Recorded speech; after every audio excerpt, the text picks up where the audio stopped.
First thing is first, I'm headed to find coffee and a little cafe. You know, the American Welding Society says that we're going to need 350,000 welders by 2027. The reason for that is because the old guys that are leaving, it takes two to replace. The demand is real. I've heard the same thing through the 798 and all the other locals. They're talking about they're fixing to need welders.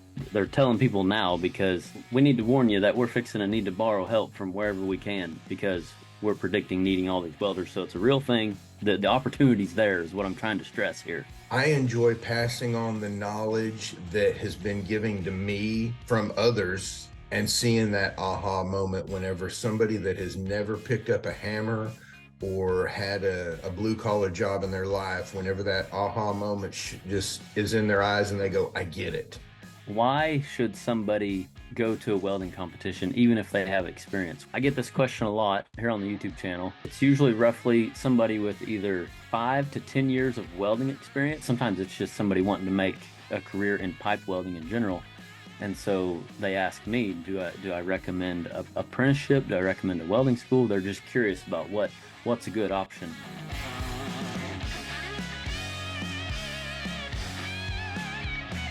Hey, what's up guys? I am in Fort Smith this morning. Stayed the night last night, got in about 11, a little after 11 last night. I am here for a welding competition at American Laboratories. That's American Welding Laboratories. I was a bit tired that morning. If you missed last week's video where we built the loft, I mentioned in the beginning of that video that I was headed to Fort Smith after we got done with that loft that same night. It's about 3 hours away from where I live here in Oklahoma. So I was a bit tired. So that's American Welding Laboratories.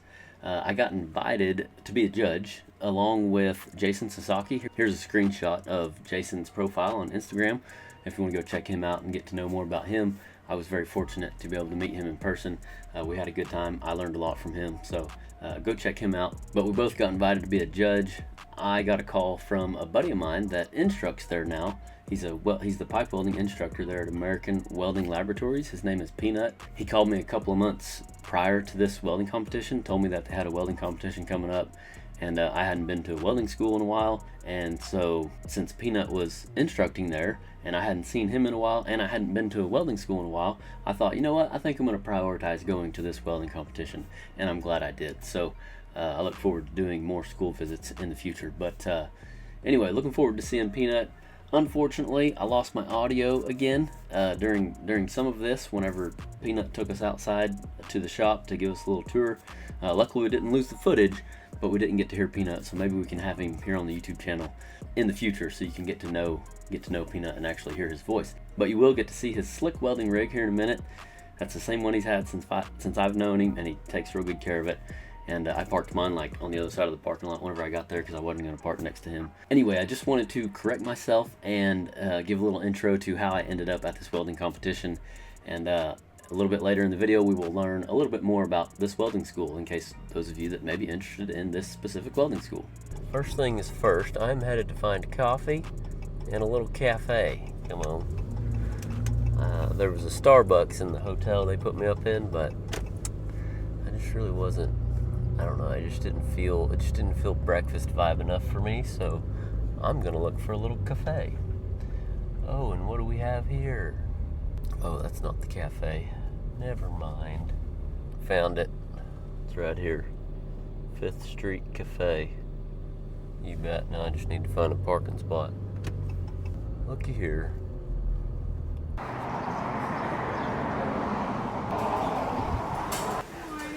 Good morning. Yes, ma'am. All right. How you doing I'm today? doing all right. How are you this morning? Good. Get you something to drink? I'll have a coffee, please. Coffee? Okay. Yes. Now this is what I'm talking about. This is more the cafe vibe I was looking for now. You bet. Food's here.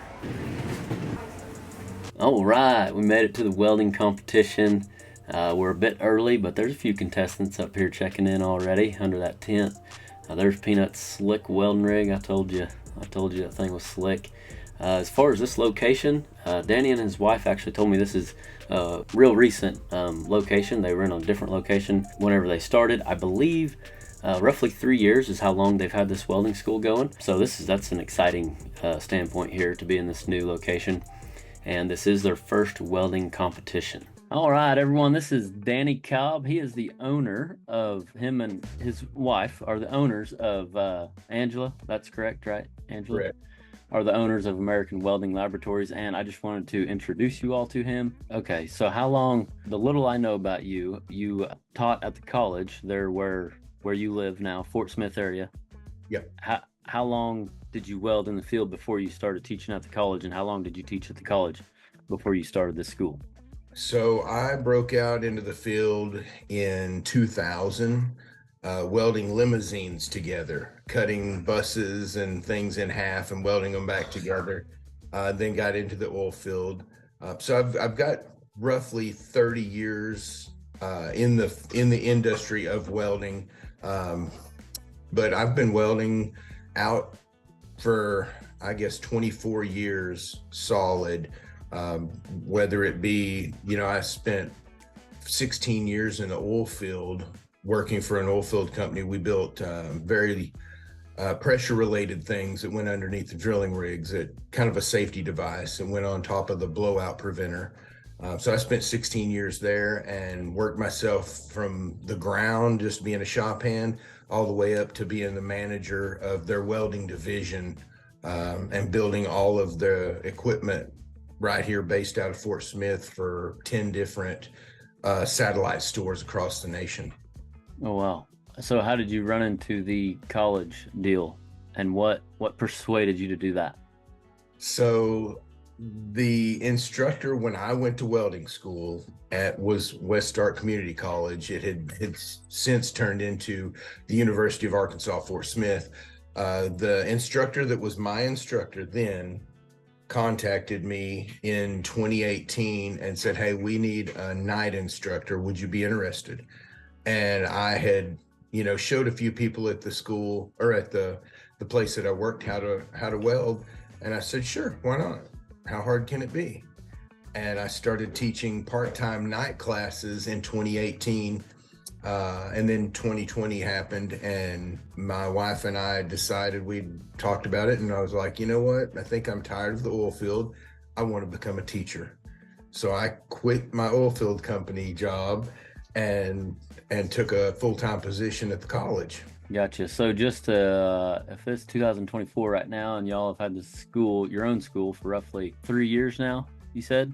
Is that correct? Yes. Yeah, I was in college for about 4 years, so I've been teaching about 6 or 7 years. This here is Corey. He is their evening welding instructor. He was just going over and showing me some of the prizes for the winners of the welding competition. This Everlast welding machine, Miller welding machine, some Outlaw leather products. And here's my man Peanut. He was going to take us out here to the shop to show us some of the simulators, I believe, is what we're mostly.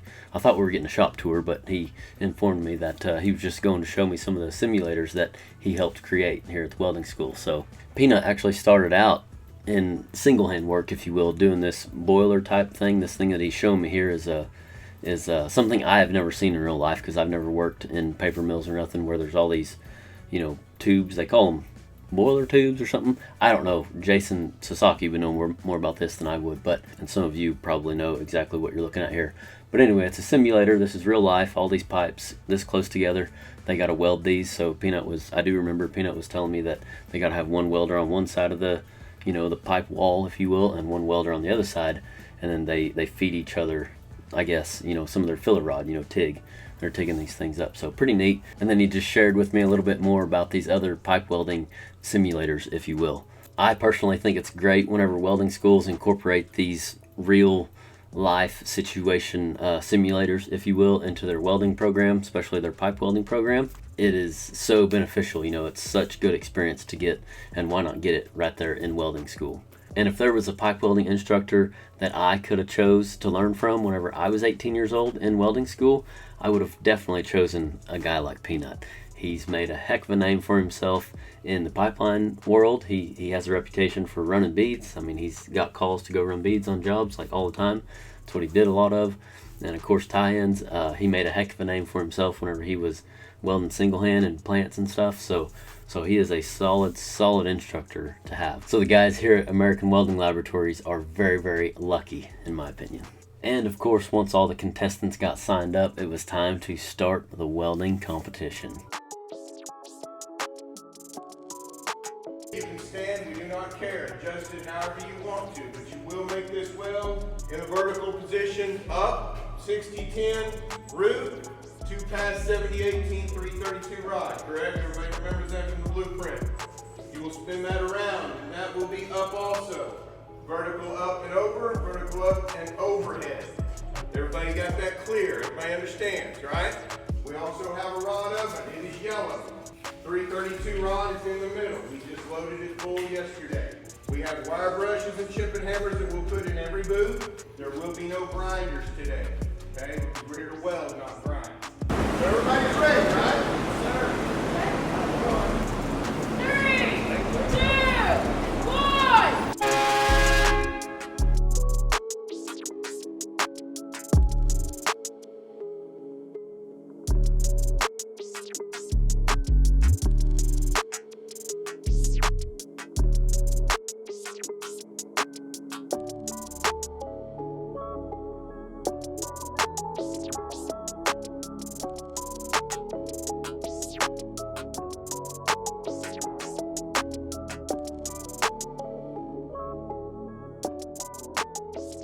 What do you enjoy most about teaching?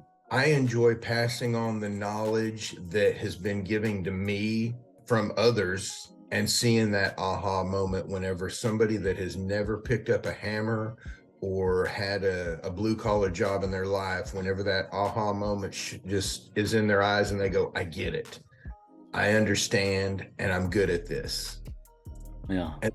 And with our school, most of the people don't pay anything out of pocket because we are licensed by the Arkansas Division of Higher Education, and there are funds. There's WIOA funds, is what we call them, available to them, and they don't pay anything out of pocket. Which is huge for those, big deal, huge deal for those that don't have the means but have the passion, you know what I mean? Which I absolutely love. I really do. I'm sure there's somebody out there watching that wants to know, maybe, I don't know, maybe they don't want the funding, maybe, I don't know, for whatever reason, they just want to know how much the school is. Out of curiosity, how much does it cost to go to your welding school? So like we have 3 structural courses. We do stick welding, we do MIG and flux, and then we do TIG welding. But then we have a fourth, which is our pipe, our combination pipe. Each one of our stick welding is going to be about $5,500. MIG and flux core is going to be about $5,500. And then the TIG, because of stainless steel, is just expensive. It's going to be about $6,500.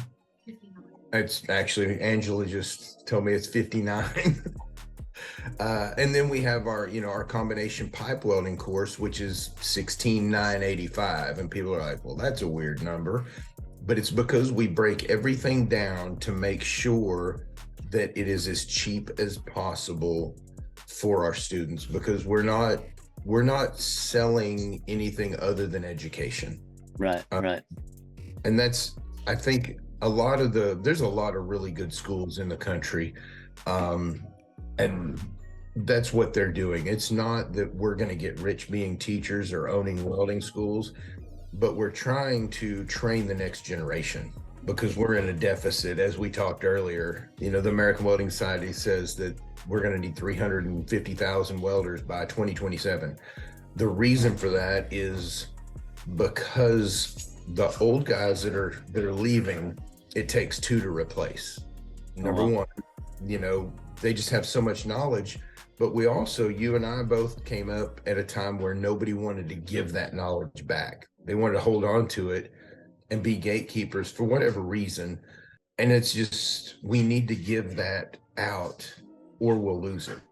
Yeah, and clearly it's needed, which is crazy good to know for those of you that are watching. I know just one thing I want to bring up real quick. I know that whenever I was young, probably due to some of the gatekeepers and stuff, I had a shortage mindset, and it was hard to get established as a young individual, wanting to do the trade. And I even went to a welding school, and it was still hard for me to get established. So I just want to bring up the fact that it's real, that the demand is real. I've heard the same thing through the 798 and all the other locals. They're talking about they're fixing to need welders. Like, they're telling people now, because we need to warn you that we're fixing to need to borrow help from wherever we can, because we're predicting needing all these welders. So it's a real thing. And I know for some of you watching that, it seems like so far away because you don't have any connections or whatnot, but just know that it definitely is going to take work, but the opportunity's there. So just know that, like, if you want it, all you gotta do is take action on it, and you can, the opportunity's there is what I'm trying to stress here. Yep. And you just have to jump out there and do it. That's the thing. And if you are welding, if you're in welding school, sometimes you're just going to have to get into uncomfortable places to have growth. You don't grow without failure, and you got to put yourself out there, or you'll never be out there. I couldn't agree more.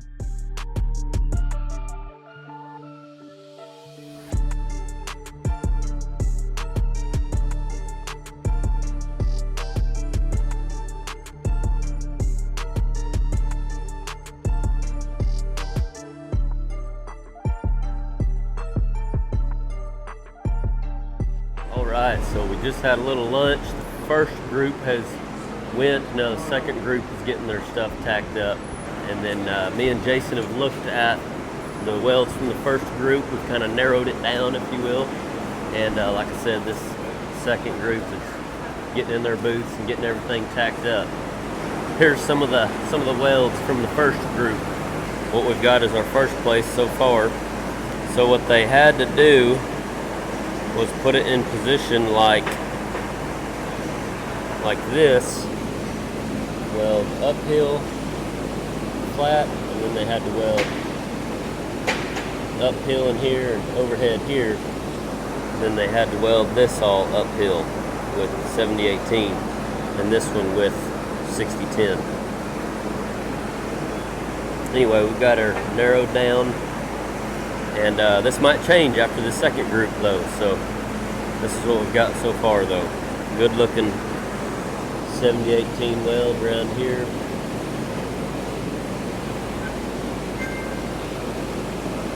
And a good looking 6010 pass down yonder. I think you got them lined up pretty well, man. A couple of them are like real close, but then one little thing knocks it back, you know what I mean? Promising future. These kids are just in high school, that's kind of crazy. For sure, it really is. So we got 1, 2, 3, 4, 5. Yes, sir. Work the way up. I think we got 5 places. That's fine. I'm going to give number 6 a prize out of the truck. I get this question a lot here on the YouTube channel. It's usually roughly somebody with either 5 to 10 years of welding experience. Sometimes it's even pipe welding experience, but it's not, they don't feel it's the level they need to have have a, sometimes it's a pipeline gig, but sometimes it's just somebody wanting to make a career in pipe welding in general. And so they ask me, do I recommend a apprenticeship? Do I recommend a welding school? They're just curious about what's a good option. And of course I have my answer, but I would love to hear your answer to somebody that has 5 to 10 years of welding experience, looking to get a single hand job, paying 40 or 50, whatever.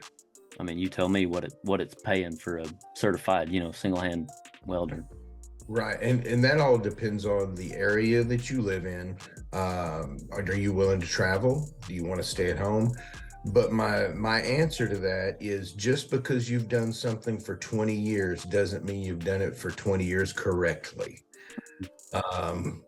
Generally, myself included, we have bad habits, and we will stick by those bad habits because we believe that is correct. If you have the opportunity to go to school or even an apprenticeship, either way, I think you have to weigh out your options and see what fits you best. Like with us, we've had people come through that have been welding for 5, 10 years, but they were able to get their school funded. So why wouldn't you take it for free? And there's funds like that in every state. It's not just Arkansas. There's WIOA funds in all the states because President Obama put that into effect when he was the president, which is huge. But people just don't know that the funds are out there. Right. Yeah, that is a big deal. That's very similar to my answer, because it's such a it is kind of, it's a situation dependent. You know, everybody has their own situation. But I just wanted to ask somebody that has a welding school and see what your thoughts were, because like I told you earlier, I'm only one person. You know what I mean? I only have one point of view on this world. There's a lot more other points of views. Okay, one more question before this last question that I thought of that I already skipped, but I really want to ask, because a student that was at that welding competition, I cannot remember his name. I think I even got his phone number, but I was visiting with him and it clicked to me that I learned something. I was like, I had no idea. So I want to ask you, because I didn't even know to ask this question till after I visited with this young man that was at your competition. Why should somebody go to a welding competition, even if they have experience? What's some reasons why somebody should go to welding competitions, possibly more than one, you know, all over? Why do you go to a track meet when you're in high school? Why do you play football games? Why do you play baseball games? To see how good you are against others. Because you may be the best in your class, in your school, wherever that may be. But that guy in the next town over or the next state over, is he better than you? You know, iron sharpens iron. You know, Jason Sasaki says that all the time, but it's true. We have to put ourselves out there to see how good we are, see what we need to work on, and also to grow our network of people. Just like if I never would have reached out to you, we wouldn't be having this conversation. If I, you know, don't reach out to all of the different people in the welding community, then we don't have those connections. It's the same thing with welding competitions. You go to them not only to compete and to see where you are and maybe win, you know, cool welding machines or trophies or belt buckles or whatever it may be, but you have to put yourself out there, because if you just stay in your little bubble all the time and you're the best in the room or whatever, then that's all you ever be. If you're the smartest person in a room, find a new room, you know, so that you can learn something. It's about growth. It's about perseverance. You know, you've got to put yourself out there. Yeah. I love it. I don't know why, because I've talked about on the YouTube channel here, I've talked about like networking. I mean, we've created a whole thing online, Kayla and I have, and whenever I was sitting there visiting with this kid, he was like, "Oh, I just came mostly for the networking," and I was like I felt like an idiot, because I hadn't thought about it. I was like, wow, like how powerful is that? You know, that this kid notices that. So again, to those of you watching and thinking, why would I go to a welding competition? Maybe I'm not good enough. Maybe I don't know. You know, maybe you're nervous. At minimum, you're benefiting from it because you're building your network. Plus everything you just said, Danny. But I just mean, you know what I mean? At minimum, like, because you know, it's easy to think competition, I'm going there to win. And if you find out that you're not as good of a welder as you thought you were, you know what I mean? Rather than getting down upon yourself, just think like, man, you know, look at all the positives that came along with the opportunity. Exactly. And if there's anybody out there that says don't go to welding competitions because they're worthless or stupid or whatever it is, they don't understand the bigger picture, and they're very negative people, and they're not going to prosper from negativity. No one has ever prospered from negativity. I totally agree. So who's number 11? Come on down. You are the grand prize winner. All right. What is your name? I'm Rowdy Redburn. Rowdy Redburn from Vian, Oklahoma. There we go.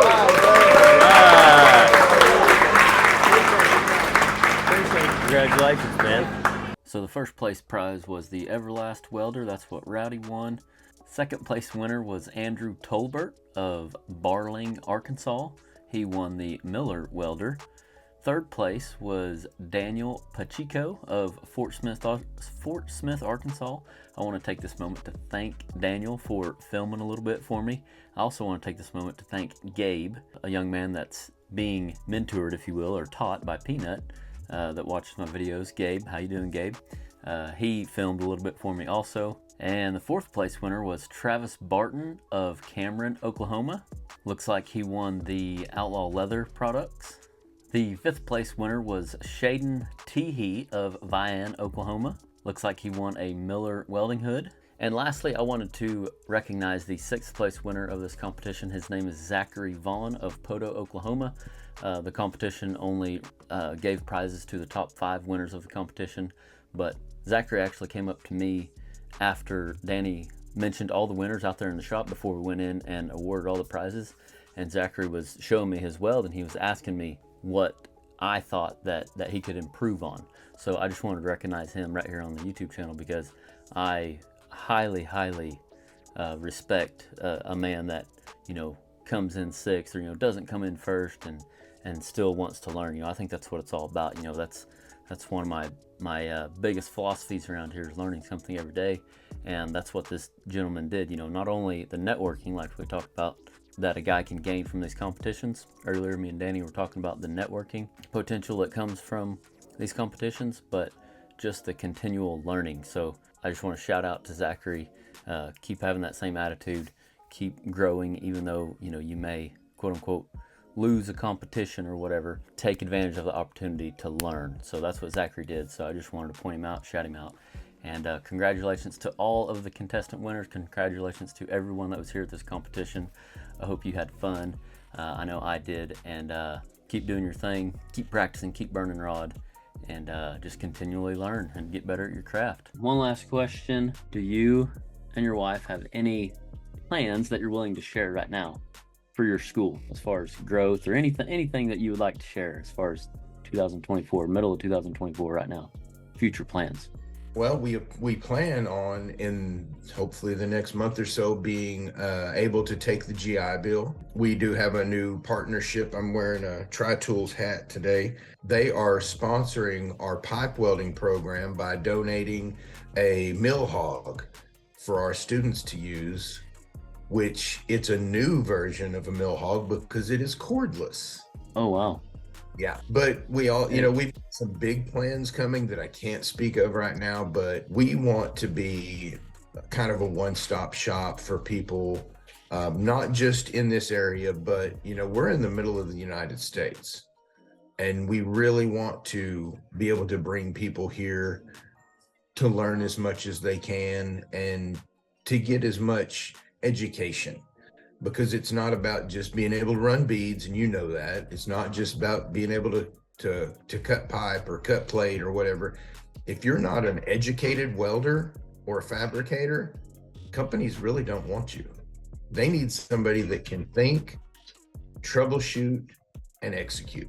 Bring more value to the world, essentially. You know what I mean? Make yourself more valuable. It's the way I hear that, you know. Oh yeah, and Absolutely. we've got to continue to learn. Even myself, I mean, I try to learn something new at least every week.